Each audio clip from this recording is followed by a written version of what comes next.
kepada pihak pemerintah daerah Dia di belakang kita mati nanti. agar sekiranya menjadi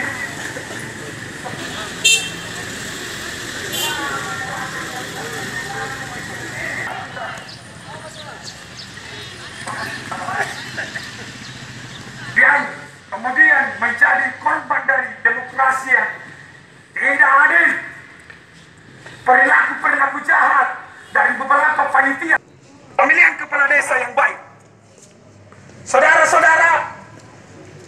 Saudaraku seperjuangan Desa Baraya, tentu kita harus memang bertemu dengan Bapak Bupati untuk menyuarakan, untuk mendesak bahwa segera ambil langkah untuk Baraya beserta dengan masyarakat Gorontalo akan kembali melakukan konsolidasi besar dalam hal melakukan aksi jilid 2 demi terwujudnya pemerintahan yang baik.